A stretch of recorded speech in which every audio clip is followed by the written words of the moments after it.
So, welcome to this episode of the podcast. We have a very special guest today, Vinod Chugani. Vinod's been mentoring me on various aspects of data science as I figure out the space. Vinod's had a very exciting and interesting career. So, he grew up in Tokyo, started his career on Wall Street, worked there for a decade, figuring out the ins and outs of how the world of finance works. Then he's on Main Street, and then and he spent a decade in each of these. And then most recently, he's delved into the world of data science, largely self-taught, and has gained a high level of proficiency in the space. So look forward to chatting with you, Vinod, how you navigated the space and what your learnings have been. So can you walk us through your journey? Your career's taken many twists and turns. So what made you do completely unrelated things over the last 20 odd years? And how did you end up in data science? Yeah, Mio, thanks very much for having me on your podcast. I was very excited to hear that you would be sharing a lot of profiles and your experiences as you navigate, the data space yourself as well. For me, data has always been something that I've played with throughout various industries and various careers. Basically, even before finance, I was very much into, you know, data and statistics. And, back in the day, we were working around econometrics and how the beginnings of those were working in sort of an academic space.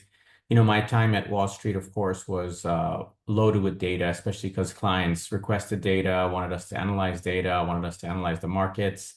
And then beyond that, also, whether I shifted through other industries, it was always kind of a knack of looking at numbers and trends and seeing, how the world would shape, over time. So in the last few years, I've been, primarily working with NYC DSA and a couple other ed tech platforms that focus on data science, and that's how I met you. But I've been really blessed to work with people like you who are, very well experienced in different aspects of data, and so I'm really excited to join you today. Great. So it sounds like, so I'm interested in delving into how you figured all this out, right? And it's, data science as we understand it today, that's not how you started your career. But at the same time, you mentioned way back when you were in finance and even before that, you were working with data and you were familiar with statistics and, things that are sort of foundational to a data scientist. Is that right? Is that the right characterization? So you Yeah, would, I guess yeah. most industries will lean on some numeric benchmarks, whether it's just in their accounting space or whether it's in some other areas that they need to define some of their growth metrics or maybe customer acquisition. And so I was always surrounded by really good managers who knew how to analyze business.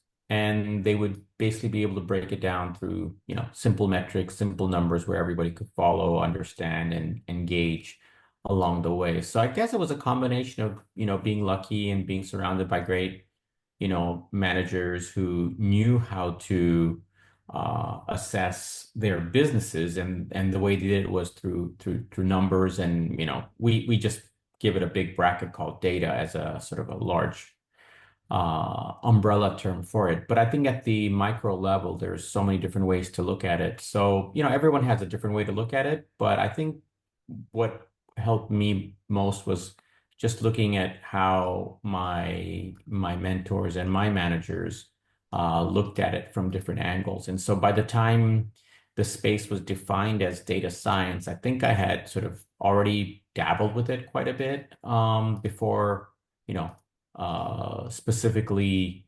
entering a program or a field. I think just all those experiences combined just allowed me to navigate the field a bit better.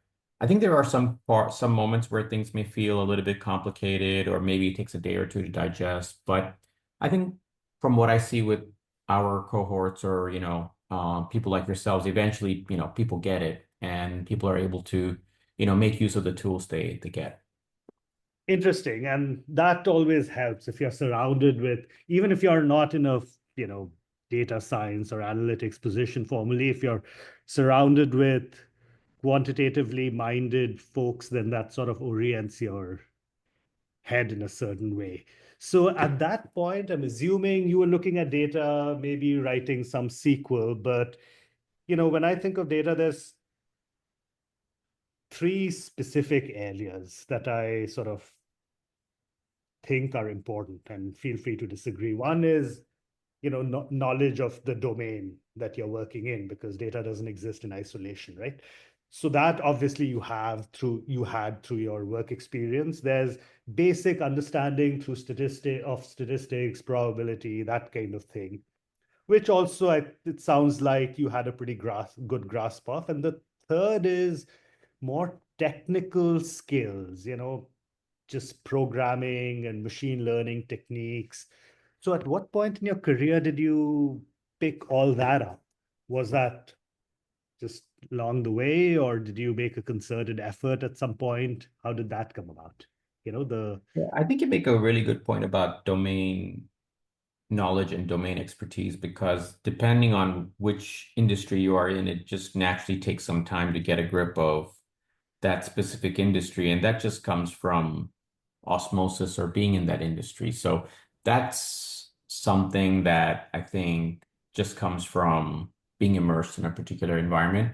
The statistics part, I think, is rather universal in that most businesses that are analyzing top-down or bottom-up metrics, they will have some comparables or some generic ways to just gauge whether the business is growing or whether it's declining or those are things I think probably are entry level discussion points across all industries. But when it comes to the third point you mentioned around machine learning and the more algorithmic sort of understanding, I think that's something that is probably the most recent development in this field. So I would say probably the last maybe 10 to 15 years has been, kind of the wide window around how one is now able to work around algorithms and machine learning. So that's fairly new, and that's not, I would say,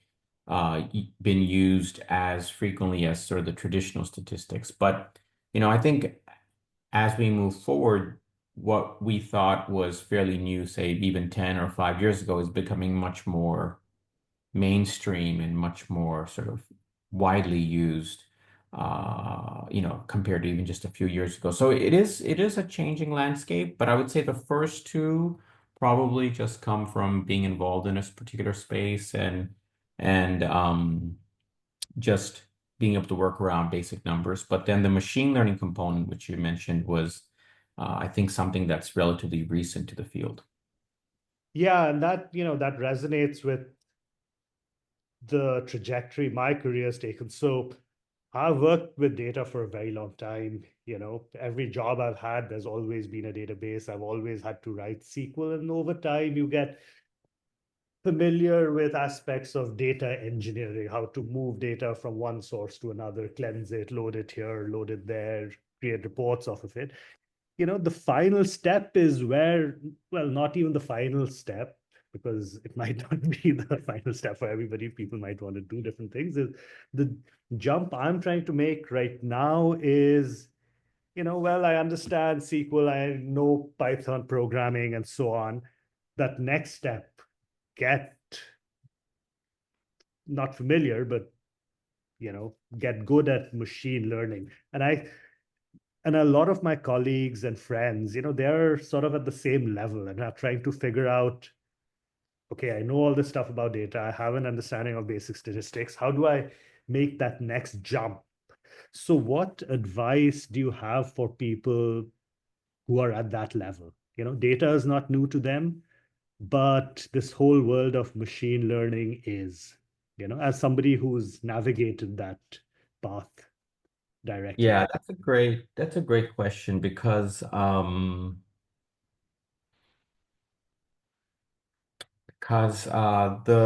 main thing around machine learning. which differentiates it from other aspects of data, I think, is that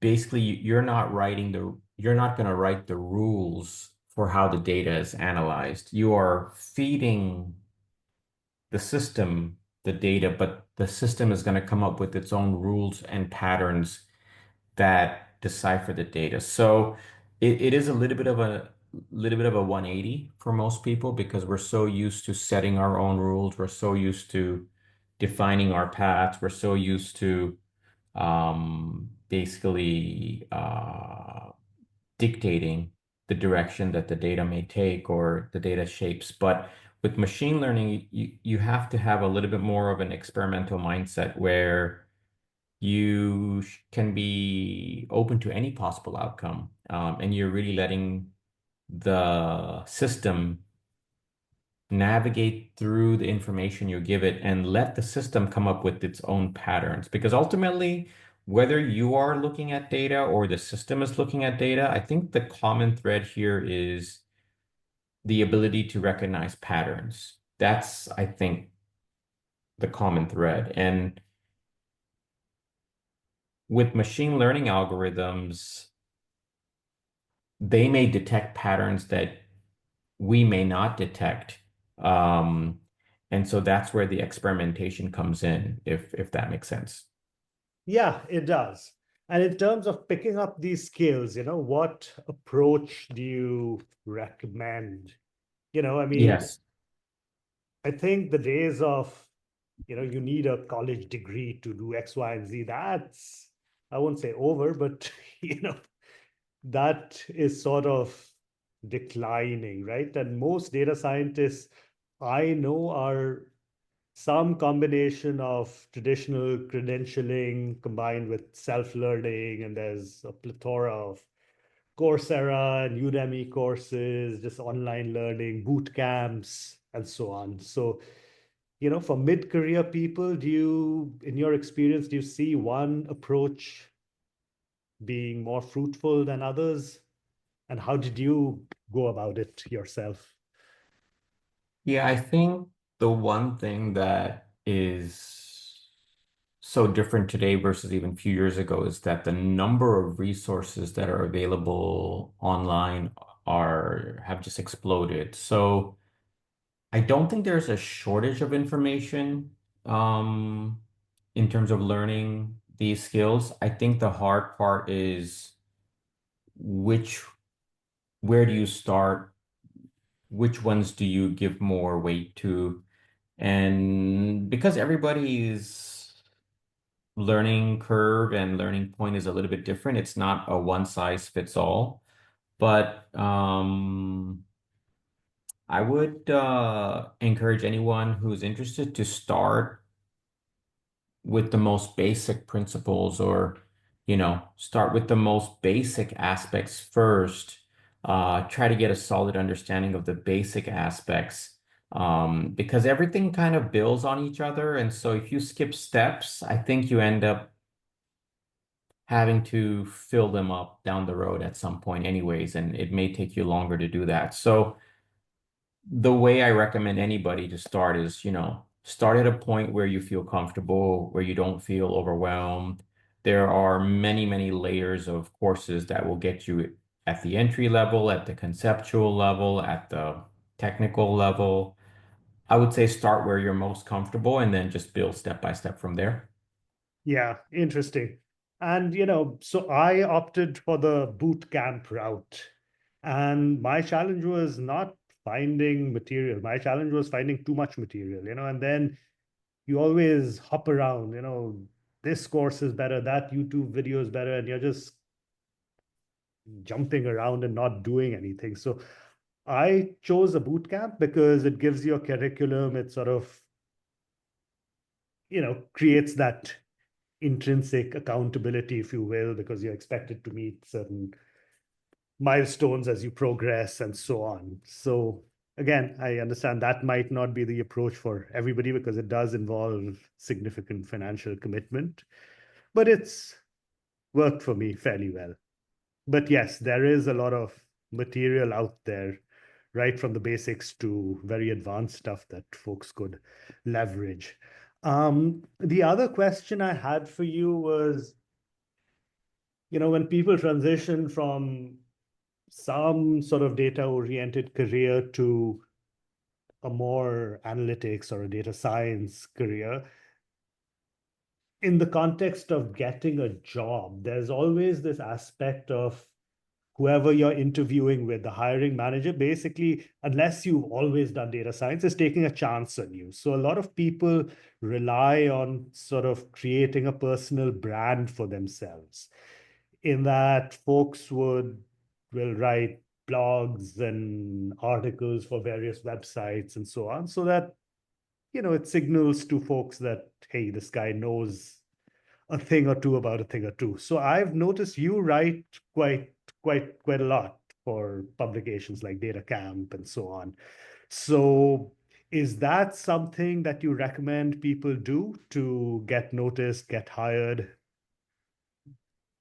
Yeah, I think personally for me, I felt that this field just is constantly evolving and there's constantly new ideas and new concepts and new sort of technique coming up. So just on a personal level, just to be plugged in with these new techniques, I felt that writing always helped me clarify my thoughts. It helped me bounce ideas around other smart people.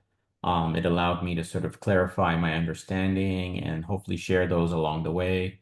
I don't think writing is the only way. I think, what you're doing with the other, platforms, whether it's through YouTubing or even podcasting or any of the other genres you choose to do. I think everything, it all adds up. And so I think the key for me was just trying to solidify my understanding and, being surrounded by people that had, better knowledge than I did on these topics. So that was the angle that I took. But I know some people, prefer having meetups. I think there's a lot of great conferences out there right now, held, across countries, continents on a fairly frequent basis. I think those are great as well to stay in touch with the network and learn new techniques, new themes that are coming up.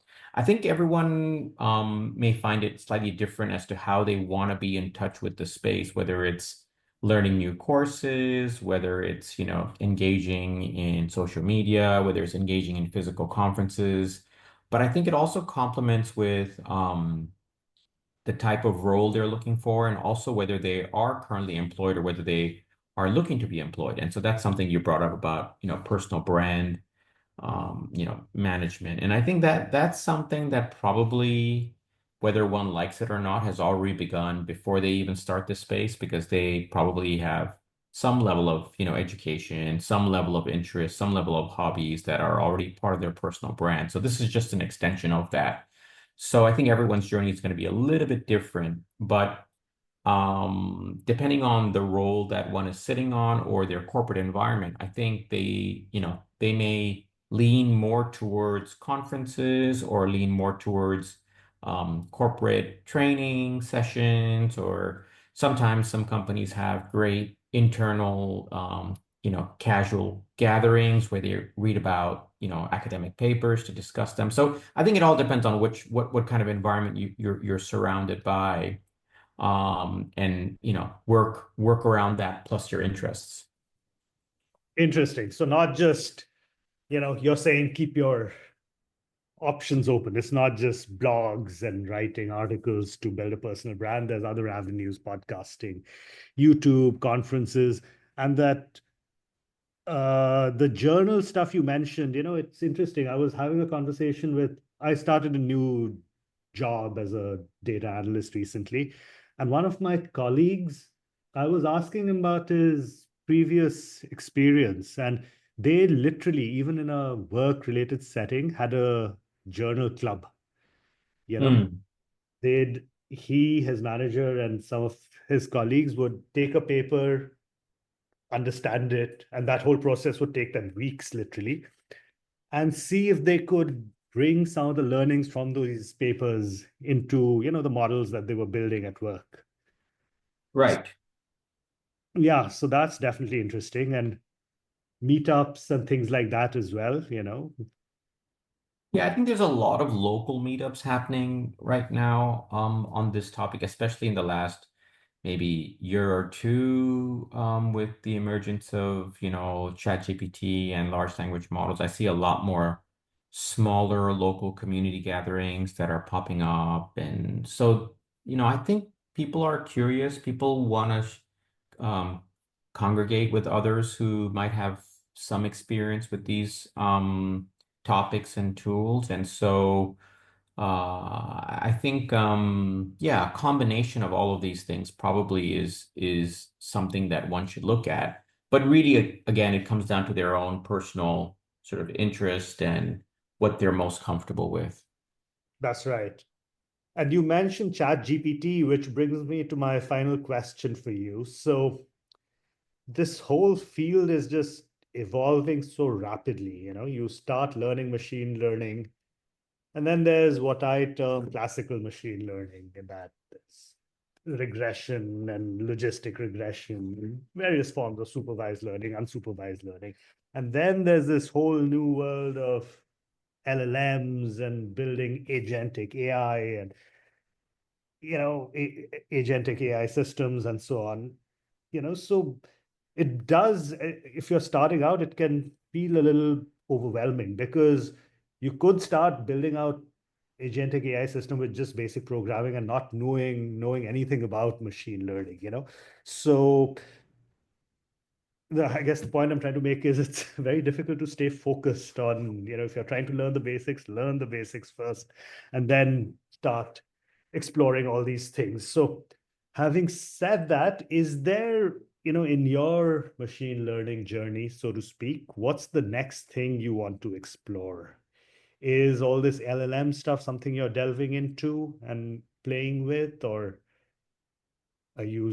This is a great question because I think there's been a lot of talk, and I don't want to say hype because that would be underestimating the potential. But I think there's been a lot of talk this year on agentic frameworks and sort of agents, and whoever probably started playing with large language models has come across, this context or this theme or this concept. And in my personal sort of observation, I think most businesses always struggle in their last mile adoption.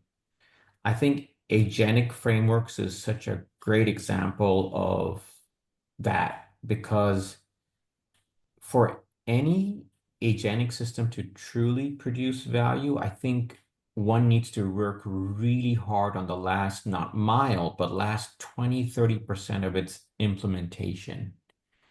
And I think we're just literally in the early stages of that. And so next year, I think will be probably the first year where many get to experiment with the possibility of the last mile challenge with agentic frameworks. Now, it's a little bit tricky because these large language models are not always predictable. And so they will sometimes give, circular answers or circular paths to deal with. And so, yeah, I think this is a fascinating space.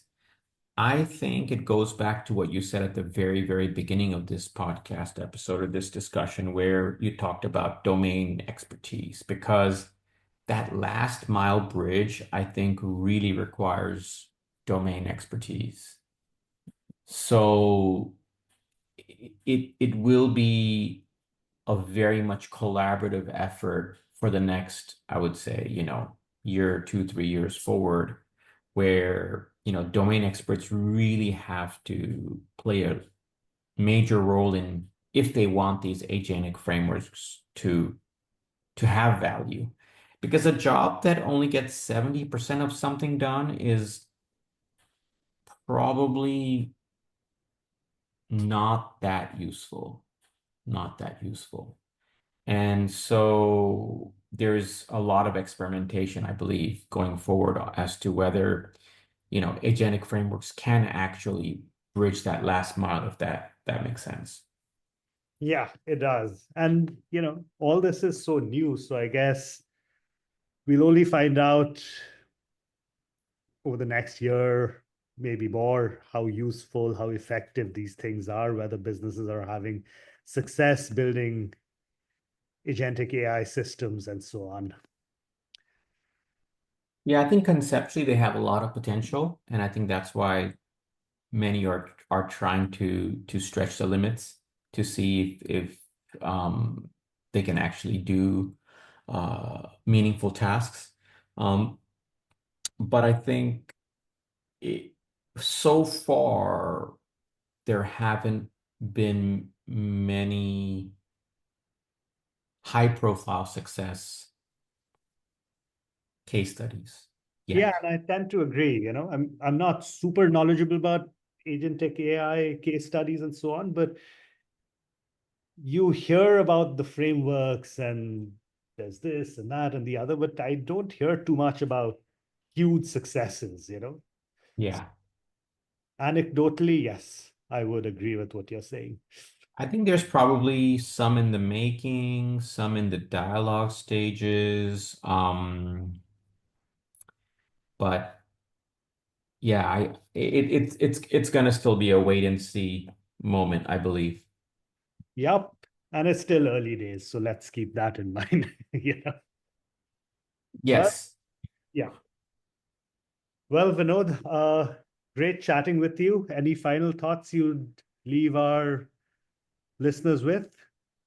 Well, I wanted to thank you, Emilio, for this opportunity. I was glad that we could, put this together. I hope there's something that, a variety of listeners can take away from this, whether they're just starting on their journey or whether they are midway through or whether they are experimenting with agentic frameworks themselves. But I think what you're doing for the community is great. It takes a lot of initiative to put these efforts in place. So I congratulate you and I hope you can keep up your efforts and I look forward to the next time that we can exchange thoughts as well.